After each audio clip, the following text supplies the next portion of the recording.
solving big problem. How we can be part, one of our investments is cancer detection. How the world, it's called Gordon Health, literally saving people lives by detecting cancer, so earlier and easier. Now, how we can be part of diabetes, for example, how we can really push the boundary in supporting companies that will make it easy. My grandmother, she's always now happy because she don't need to punch herself and get a blood. She can test with just her phone now. So how we can make people's lives better through technology, investments and impact, So, and we always welcome, by the way, anyone that wants to do business with me, you don't need to talk to me. You just go and, buy the stock from the stock market, So I want to make it easy for people to be part of these big things. And I want other people to make it easy for me to be part of their, ambitious projects. I hope Rosanna, for example, the dispute resolution, I'm always in, because I'm doing a lot of stuff. I'm always, but I would say this is a very important thing. I just finished a dispute, which was very unintentional. That's, it's every one of us need each other directly and indirectly. We are in a better now, peaceful GCC, inshallah, and Middle East. And we are very optimistic for the future. I would love to welcome you guys and host you in Doha soon also. So soon. We next summit will be in Doha, inshallah. We'll arrange with Muhammad, Day, and Badr. So Rosanna, what do you have to say because this is the last minute? Tell me. Sure. Well, I've heard so many great ideas. I've learned that being prepared is very important. Embracing technology has become essential in our life, and adapting to change is also very crucial. Creating the balance, as Majid mentioned, we do have a responsibility towards society, and we can be part of the solution. And yes, definitely, but technology does play a big part in this change, for sure. Thank you, Rosanna. For Mr. Wasim. Yes, thank you. A few reflections. I mean, I would start with the one that just for everybody who's online. Your question in terms of what does our personnel do? One thing we need to also remember, it wasn't a beautiful picture. Part of the social responsibility program I led for the kingdom, working with the ministry. Let's not forget, we had so many daily job workers without any income. They were wiped out. 160,000 on the east, another 500,000 almost in Riyadh, and another 300,000-400,000 in Jeddah. These people had actually people who made them work for them, and they cut them. They didn't have food on their table. These are the barbers, the drivers. The kingdom, the government took them, put them into shelter homes or into the schools that were not being used, and controlled them in terms of social distancing. The countries were locked down, so they cannot go back. They could not go back, but let's also not forget, I don't want to blame, maybe people did not have the money, but they left also their workers without even single food on the table, which might be 3 or 4 riyals. And everybody said, what can I do? So that was, sometimes there's a bigger call that you have to come and support and organize. So I wanted to start with this. So let's not forget, it might be your neighbor, it might be your next door neighbor, it's the barber down the street, it's the guy at the baqqala that you used to buy your water from, and sometimes reaching out to them. Part of the Coca-Cola company that I'm also managing, we launched a program where we used to go to cafes in Dubai, make a purchase, not take the coffee because there was nothing, and we said we're going to take it later in 3 to 4 months when life goes back. It was more to help those cafes to actually manage their cash flow during that tough time. And we used to smile, say this is cash for you, and we launched it and tried to spread it and to take that to use our great idea. I learned this. I will do that. Thank you, Wasim. Yeah, please continue, please. No, you're welcome. I'm sure the team, there's more ideas. We ran out of time, but we need to hear from Majid last word before I close the session. Yes, thank you. It was a very nice session. Nice meeting you all. Stay safe, everyone. We're very optimistic. The market will improve, and it's improving. It will keep on improving. And we all think that we will hopefully, inshallah, change, and we will keep on doing what we're doing. So stay safe, everyone. Thank you very much. Thank you, everyone. I would like to thank Muhammad also to attend with us, Muhammad Badr. And we have our, I think we all have our emails, so we can share emails together. I believe that we can do something even as a social responsibility or business together. And this is the beauty of the summit that we used to have with the Aliyah group. Thank you, Muhammad. Thank you, everyone. We still have some questions from the crowd for all the panelists, so we're gonna keep you for a couple more minutes. First of all, I'd like to thank the 81 attendees that we have on for today. That's a great number for the second day in a row. 81 attendees. Thank you guys very much, and happy Women's Day to all the women out there. Happy Women's Day, Ms. Rosanna. Thank you. In Egypt, it's 31 of March, by the way, so not really that. Okay. So I have a couple of questions. I'm going to start with my own questions. Mr. Sultan, you specialize in investing in disruptive technologies. That's your bread and butter, stuff that's going to change the face of, you know where my question is going, right? Yes. If your ears to the ground right now, what's the next position, without you giving away any secret sauces, what's the next industry that's poised for a huge disruption? Don't give me what you're planning to invest in next, but what is the most industry? I am chairman of a public company, so if I tell you, industry, tell me industry. I'll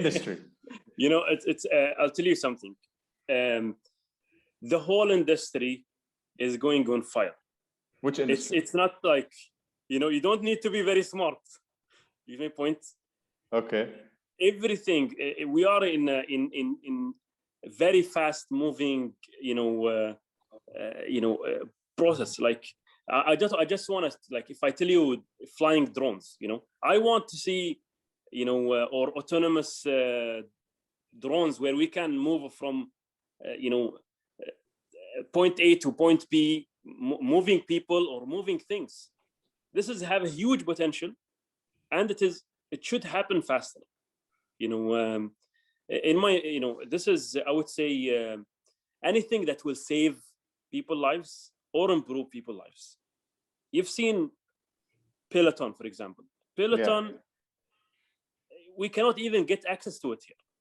People cannot, in US, they don't have, they couldn't supply it to everyone in US. But what's so special about Peloton? There's nothing special about it. It's just a bike. It is data, it is, what is so special about what you call it, TikTok? I mean, it is algorithm. It is machine learning. By the way, I deleted from my phone because, it is addictive. Yes, very. But it will learn what you like and will keep giving you more. So, same thing with anything anything now with data, even if it's a normal bike, but if you have an innovation and data and, an interactive game, you'll be, it will improve you. Some things will improve your lives and something will drag you. So I would say, invest with people that will either make it easy for you to invest in technology. You don't need to have 7 years or 5 years lockup, sometimes, start gradually and start small. This is advice to everyone. Many people make it hard for you to invest in technology. I want to make it easy, and I want to make it simple, and I want to make it accessible for everyone with even $100 to start with. So, and this is, our goal, and this is actionable. You can just go. So this is something that's, it's happening now. So you're not going to tell me which industries to look out for. Okay, we're going to move on. No, you just go and, buy our stock. Okay. Mr. Wasim Al-Khashan, I'm going to move on to you next. You're basically a marketing guru. You've been in the marketing field for years and years and years. Where's the next turn in marketing? What's gonna be the next thing? We're seeing the sort of towards the dawn of social media right now. Facebook and Instagram are starting to lose a lot of ground to TikTok, like Mr. Sultan said. Where's marketing going in the next couple of years? Listen, thank you, Muhammad. I think one thing that is very, very important is your objective, and keep it relevant, and keep your context. Your context. It's not one size that fits all.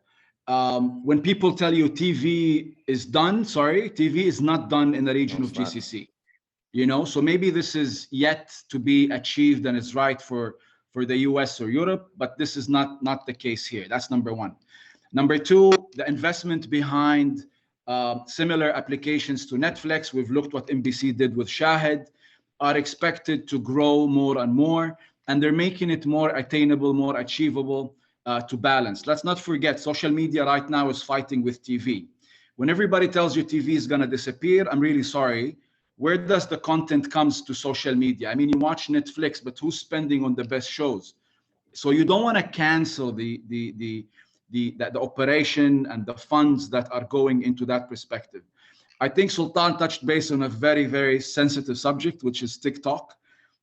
So it's important for everyone to understand. Maybe Trump, the ex-president Trump, gave the awareness on a global base. But in my portfolio, we have different companies. Some of them, TikTok is banned to put any commercial on. Actually, and those are the global companies. So the Colgate-Palmolive, it never passed through. Coca-Cola, similarly. And this is because it's such an open platform without any protection towards age, towards content, so these controls. Now, nevertheless, TikTok, the penetration of TikTok in this region is almost equal to what you see in East Asia. So this is the message for you. When you're having a company that is local, also understand what's happening. Don't be misguided by whatever happens globally, because there are different mandates. And nevertheless, in certain companies that we invest behind locally, we actually invested and activated TikTok, and it was the best performing platform when it comes to return on investment. But keep the context the right way, exactly what Sultan said. You can reach certain people, because let's not forget, on social media, you don't know who you're reaching, but you know their trends of what they're watching. And this is how the algorithms actually work. And one last step, if you are coming to Saudi is opening up in terms of investment. I like what Sultan has reflected on. We understood with this whole pandemic that this region, there's more power by unity. There's more power to be recognized globally. We can all unite together and do something. And the other element, there's a massive, massive growth that is tended for Saudi, because we were lagging behind when it comes to tourism and entertainment. And part of your marketing activities, you need to get your product, you need to get it in the hands of consumers and utilize those venues to create a 360 campaigns, by being where the consumer is, making it relevant, and then talking to them with the most relevant channel. I will end with those two things, because I'm not the chairman like Sultan, and this is a global thing. Currently, LinkedIn is undervalued. This is what Facebook used to be 10 years ago. They still do things organically, while others don't do things organically. So if you're putting your media spent on LinkedIn and it's relevant, because it's a B2B, we understand what this platform is, you're going to get your bucks for money. Anything else you see on Twitter, anything else you see on Facebook, on Instagram, don't be kid. All of these are algorithms. Nothing is organic, even if you're picking who you're tracking. A lot of people don't know this. Everything is being bought. And I'd like to end this and leave the floor for the rest. Thank you. Thanks a lot, Mr. Wasim. Thank you. Ms. Rosanna, coming over to you, I just wanted like a follow-up question. One of the questions from the attendees is, how do you see arbitration and dispute going forward in all of these where we're not in the same room together? You talked about it earlier, but if we could touch further on it, we're not in the same room together. So if we're going to be signing contracts, it's the first time we see each other. How does that make things different? Well, with mediation, everything has become, technology related. So we create a Zoom and we create rooms to, just like we're appearing right now, and we're talking to each other. And the mediator manages the process of who speaks, manages how the whole process takes place. Now, it's very relevant because the first thing we have to do is check the IDs, sign the contracts, the NDA, and all of that is done electronically. That's why I said we have to embrace technology. Now, with the kingdom, because like Wasim mentioned, we are open for foreign investments and all of that.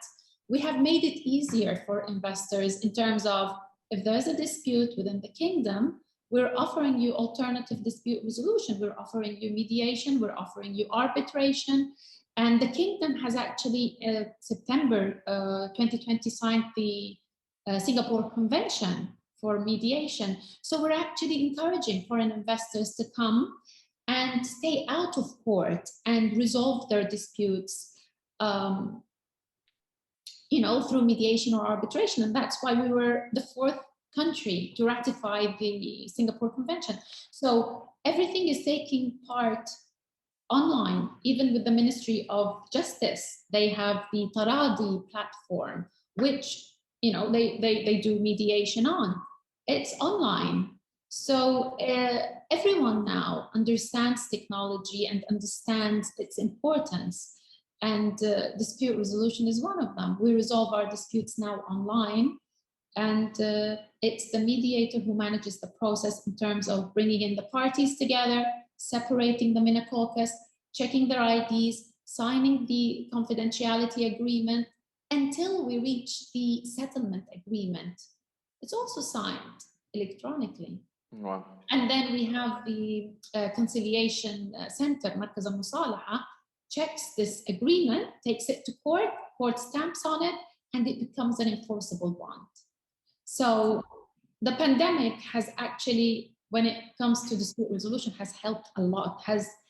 We've progressed so much when it comes to dispute resolution. Now you don't have to go to court. You can resolve your dispute wherever you are. Even with arbitration, it's the same thing. It's a bit challenging with arbitration because there's a lot of paperwork. But we as consultants, we always say in your contract, in your dispute resolution clause, always include mediation as a first step to avoid all of these complications. And then if it fails, then you can move on to the next step, which is arbitration. It still keeps you out of court. And it's all done electronically. Thank you, Ms. Rosanna. I really appreciate it. This panel has been very insightful. Thanks to all of our esteemed panelists, Mr. Wasim Al-Khashan, Mr. Sultan Madid, Ms. Rosanna Al-Tayar. Thank you. Dr. Hisham, thank you.